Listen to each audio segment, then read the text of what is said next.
বিসমিল্লাহির রহমানির রহিম। ছোট ছোট বাচ্চাদের জন্য একটা সুখবর, সেটা হচ্ছে আমি আজকে তৈরি করেছি লাল একটা কেক।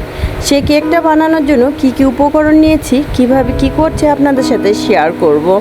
তো দেখুন, ছোট বাচ্চাদের কথা তো একটু চিন্তা করতেই হয়। বাইরের খাবার খেলে যেহেতু ফুড পয়জন হয় বেশি, তো এর জন্য আমি ভাবলাম যে না, আমি একটা বাচ্চাদের জন্য কিভাবে একটা সুষম এবং সুন্দর খাবার তৈরি করি।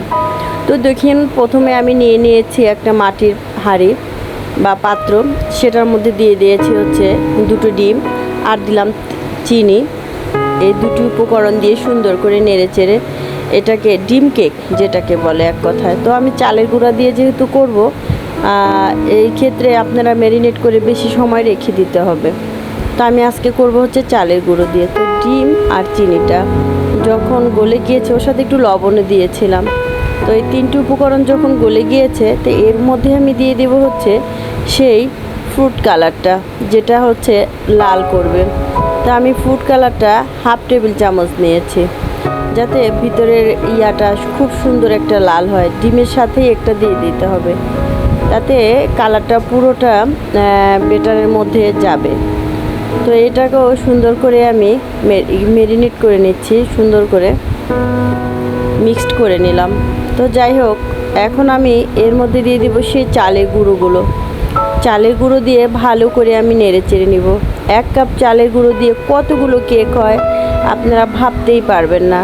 মিনিমাম 15 থেকে 16টা কেক হবে। তো ঘরে তৈরি করলে তো খুবই খরচ কম হয়।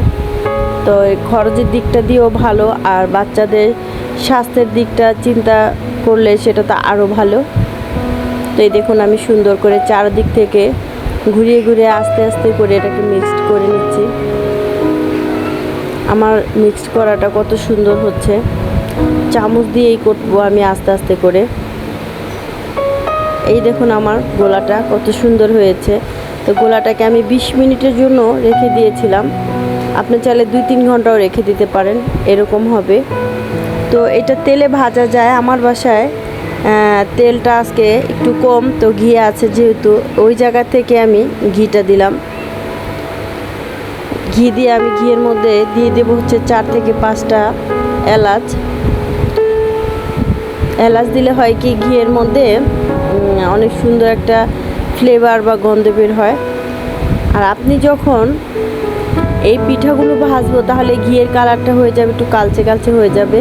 এটা টেনশনের কিছু নেই। ওই যে আমি যে রং মিশিয়েছি, ফ্রুট কালার দিয়েছি, এই ফ্রুট কালারের কারণে এটা হচ্ছে একটু ব্ল্যাক ব্ল্যাক হয়ে যাবে তেলগুলা বা ঘিটা।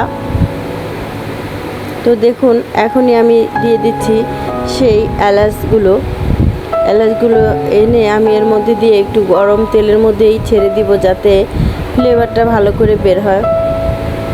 জালটা আমি কমিয়ে রাখবো। এখন দেখুন কিভাবে একটু ফেনা ফেনা হয়ে গিয়েছে, ওই এলাচগুলো ঢেকে গিয়েছে।